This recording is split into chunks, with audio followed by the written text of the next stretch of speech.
राम राम राम राम राम राम राम राम राम नारायण नारायण। संबंध। अपने द्वारा अपनी विजय करने का परिणाम क्या होता है, इसका उत्तर आगे के 3 श्लोक में देते हैं।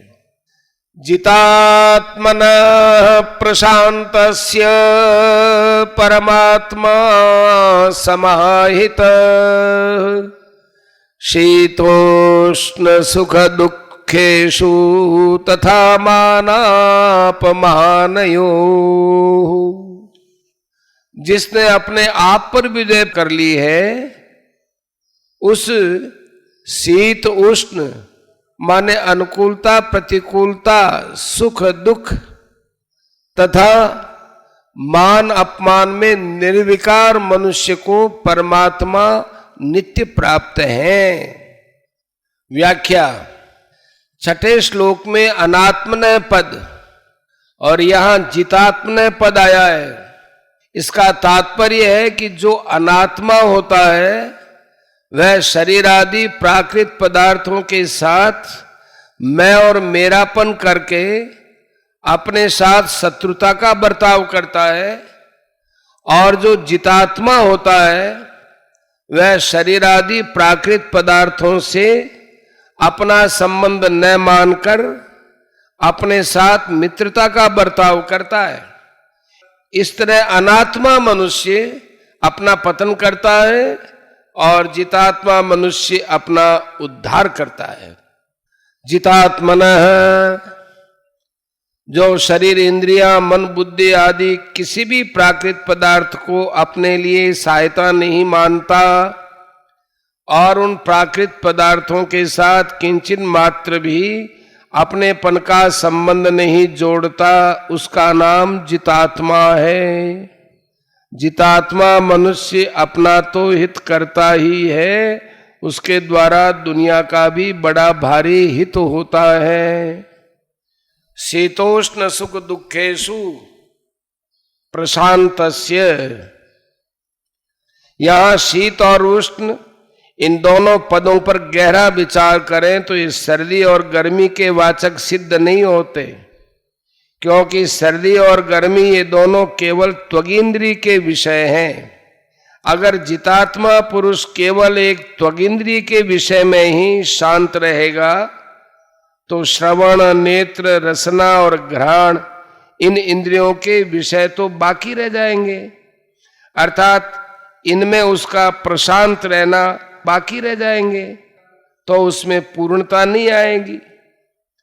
अतः यहां शीत और उष्ण पद अनुकूलता और प्रतिकूलता के वाचक हैं।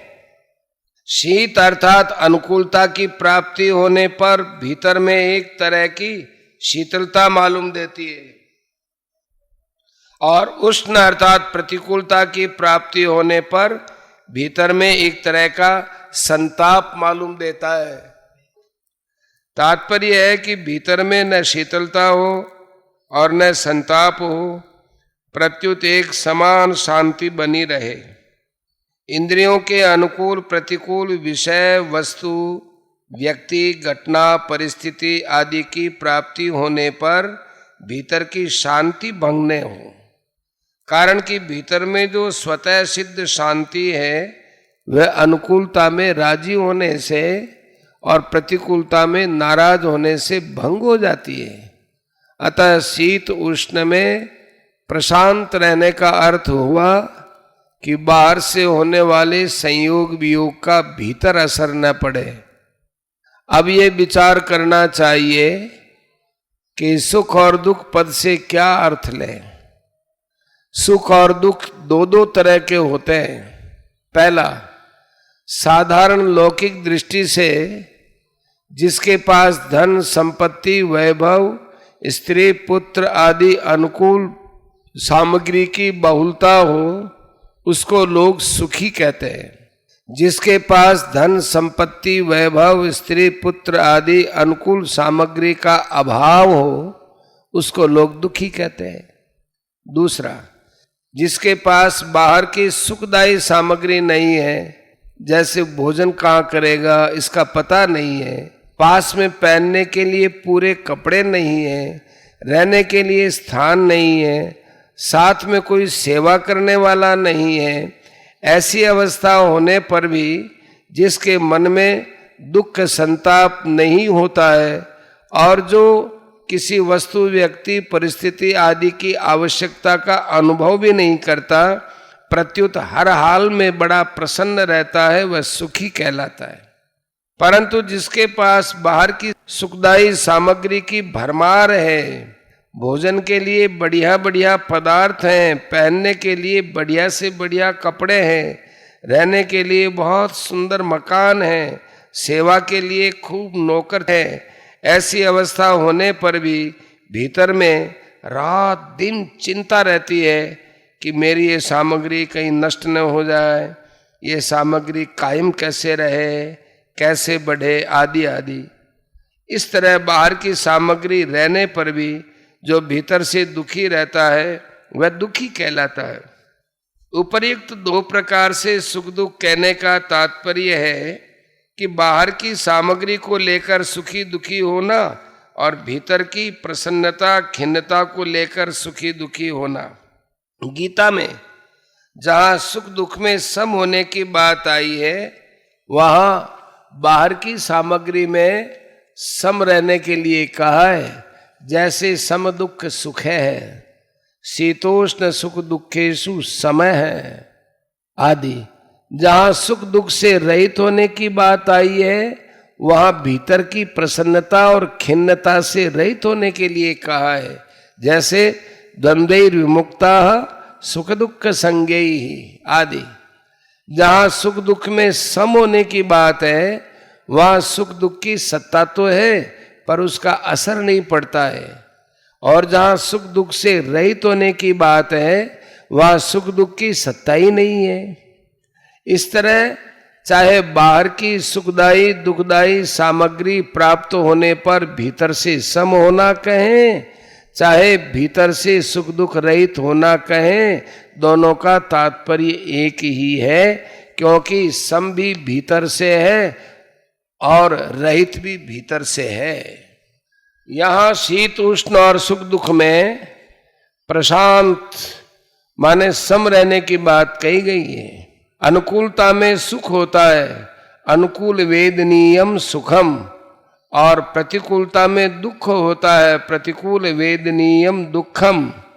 इसलिए अगर शीत उष्ण का अर्थ अनुकूलता प्रतिकूलता लिया जाए तो सुख दुख कहना व्यर्थ हो जाएगा, और सुख दुख कहने से शीत उष्ण कहना व्यर्थ हो जाएगा, क्योंकि सुख दुख पद शीत उष्ण के ही वाचक हैं। फिर यहाँ शीत उष्ण और सुख दुख पदों की सार्थकता कैसे सिद्ध होगी? इसके लिए शीत उष्ण पद से प्रारब्ध के अनुसार आने वाली अनुकूलता प्रतिकूलता को लिया जाए, और सुख दुख पद से वर्तमान में किए जाने वाले क्रियमाण कर्मों की पूर्ति अपूर्ति तथा उनके तात्कालिक फल की सिद्धि असिद्धि को लिया जाए तो इन पदों की सार्थकता सिद्ध हो जाती है। तात्पर्य यह निकला कि चाहे प्रारब्ध की अनुकूल प्रतिकूल परिस्थिति हो और चाहे क्रियमाण की तात्कालिक सिद्धि असिद्धि हो, इन दोनों में ही प्रशांत माने निर्विकार रहे। इस प्रकरण के अनुसार भी उपर्युक्त अर्थ ठीक दिखता है, कारण कि इसी अध्याय के चौथे श्लोक में आए न इंद्रियार्थेषु अनुसज्जते पद को यहाँ शीत उष्ण पद से कहा गया है, और न कर्मसु अनुसज्जते पदों को यहाँ सुख दुख पद से कहा गया है। अर्थात वहाँ प्रारब्ध के अनुसार आई हुई अनुकूल प्रतिकूल परिस्थिति में और क्रियमान कर्मों की पूर्ति अपूर्ति तथा तात्कालिक फल की सिद्धि असिद्धि में आसक्ति रहित होने की बात आई है, और यहाँ उन दोनों में प्रशांत होने की बात आई है। तथा मानापमानयो, ऐसी जो मान अपमान में भी प्रशांत है। अब यहाँ कोई शंका करे कि मान अपमान भी तो प्रारब्ध का फल है, अतः यह शीत उष्ण के ही अंतर्गत आ गया, फिर इसको अलग से क्यों लिया गया? मान अपमान को अलग से इसलिए लिया गया है कि शीत उष्ण तो दैवेच्छाकृत प्रारब्ध का फल है, पर मान अपमान परेच्छाकृत प्रारब्ध का फल है। यह परेच्छाकृत प्रारब्ध मान बढ़ाई में भी होता है और निंदा स्तुति आदि में भी होता है। इसलिए मान अपमान आदि में निंदा स्तुति लेना चाहे तो ले सकते हैं। तात्पर्य यह हुआ कि कर्मयोगी दूसरों के द्वारा किए गए मान अपमान में भी प्रशांत रहता है, अर्थात उसकी शांति में किंचन मात्र भी फर्क नहीं पड़ता। मान अपमान में प्रशांत रहने का उपाय, साधक का कोई मान आदर करे तो साधक ये न माने कि ये मेरे कर्मों का, मेरे गुणों का, मेरी अच्छाई का फल है। प्रत्युत यही माने कि यह तो मान आदर करने वाले की सज्जनता है, उदारता है। उसकी सज्जनता को अपना गुण मानना ईमानदारी नहीं है। और अगर कोई अपमान कर दे तो ऐसा माने कि ये तो मेरे कर्मों का ही फल है। इसमें अपमान करने वाले का कोई दोष नहीं है।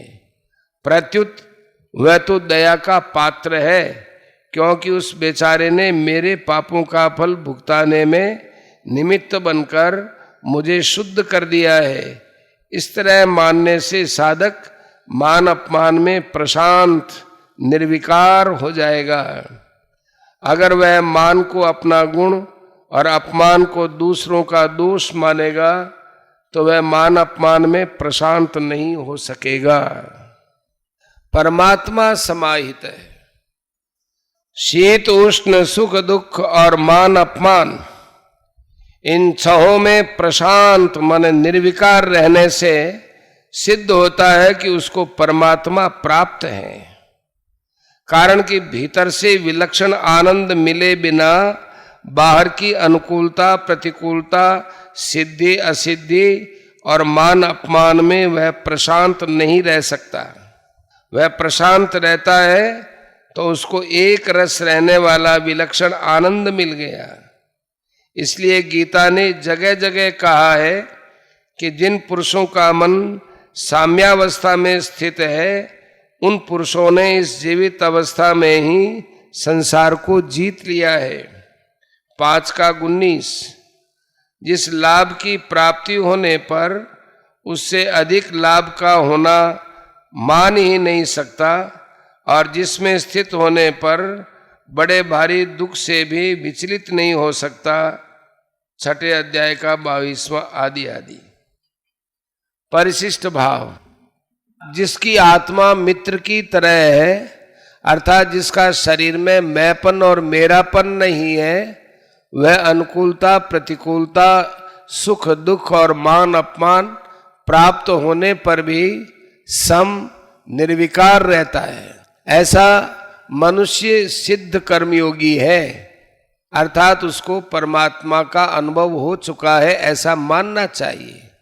कारण कि अनुकूलता प्रतिकूलता, सुख दुख और मान अपमान तो आते जाते हैं, पर परमात्म तत्व ज्यों का त्यों रहता है।